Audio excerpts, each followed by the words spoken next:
Well, I tell you what, I'm gonna give you guys my post-game thoughts here um, for today. All right, football is crazy, and the thing is about football, you will forget. Well, unless it's the Cowboys. If it's the Cowboys, they don't forget. Thing is you can look at a team like Buffalo that lost to the Jets first game of the season. You can look at Buffalo, that's the team that's up and down that destroyed the Miami Dolphins, and then they go through and they have a stinker game against the Jags. The thing is, football is one of those things that's fluid. It's always changing, and it's literally sometimes it's just a matter of a couple of bad plays can start just a whole onslaught, and things just go downhill from there. And I remember the Dallas Cowboys being a 1-15 team that literally was just awful. They were atrocious. But yet they ended up beating a Washington Redskin team that was, a playoff team as their only victory. Now, do you look at that and say that the Commanders, or excuse me, the Washington team just sucked? No. They were a good team. They just had a bad game when they came through. Now, we maybe aren't as good as the team that ended up um, beating the Rams the way we did today, but we're definitely not as bad a team as the one that lost to San Francisco. It's not a matter of every single game, because what you got to do is you got to stack up enough wins to get an opportunity. Now, the Cowboys, for the first time in the history of AT&T, now are beginning to play well at home, having an 11-game win streak, which is the longest winning streak we've had since the 90s, and definitely the longest winning streak that we've had at AT&T. Lets you know how much more important home field advantage could be to where we want to be. That's why this game coming up against the Eagles is huge. If you can get that win against the Eagles, you own the tiebreaker, everything else right there, that's a start. So you want to first win your division. Now, as I look at this game, I'm excited that I see that we did what you're supposed to do. We played well in all three phases. Mike Parsons got a sack and took care of business. As always, he is that guy. Dak Prescott, for the first time this season, has been able to just open up. And it seemed like the offense, for once, was actually working. Tony Pollard, I'm worried about. His numbers have been going downhill, but today he got back on track. You're seeing CeeDee Lamb is that dude. CeeDee Lamb was freaking insane today. Let me pull up the stats for the game because I'll do my game balls later on. Actually, I only have my little balls, my little blue balls.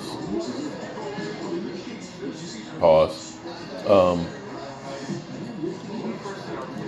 Let's see. Dallas versus Rams stats.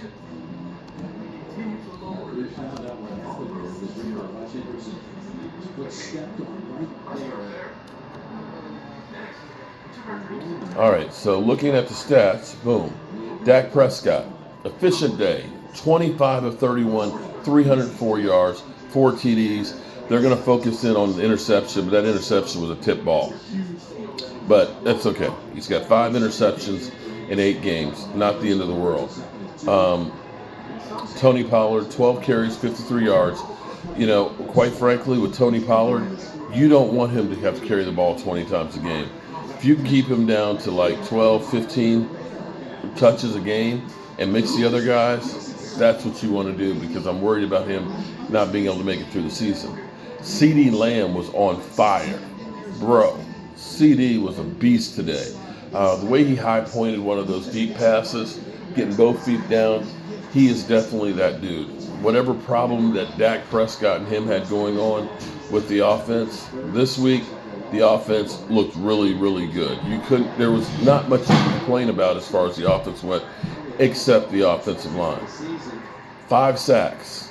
Gave up 5 sacks. You can't let your quarterback get beat down like that.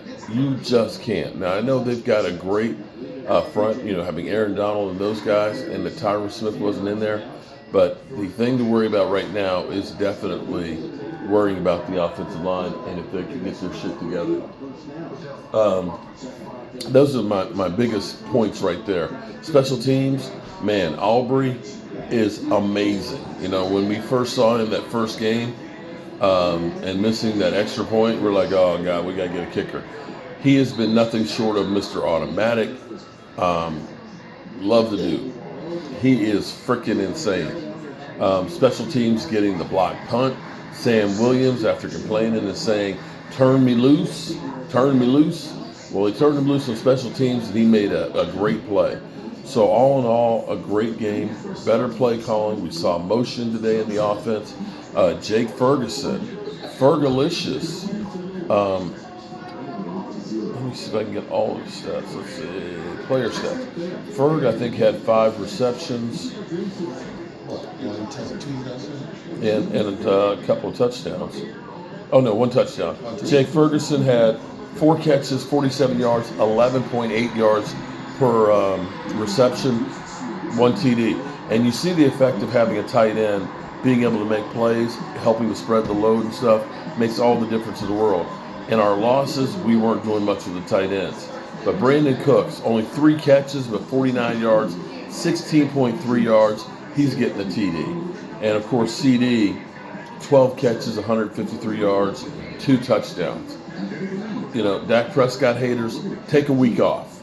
Take a week off, okay? This is your bye week. Dak looked great this week. That will definitely improve his numbers and move him up the quarterback stats. Michael Gallup had 3 targets, came down with it twice, 2 receptions for 20 yards. And Turpin, they're beginning to get him more involved in the offense too. Had a nice run that was early in the game, had a reception for 13 yards. So the Cowboys spread the ball around. Oh, Luke Schoonmaker, he got a catch today too. And he has some really good blocks in there. That guy is big, and he's got a little bit of a mean streak on him. Definitely doing some damage.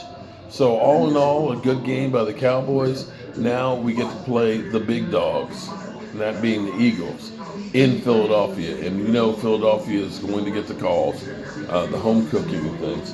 But you got to be happy about the Cowboys. ESPN says 12-yard, buddy. Mr. Unlimited is balling today, for the love of God. Eagles fans coping hard with 1 ring, still haven't caught up with the boys. Who's guarding A.J. Brown for the Cowboys? Good question.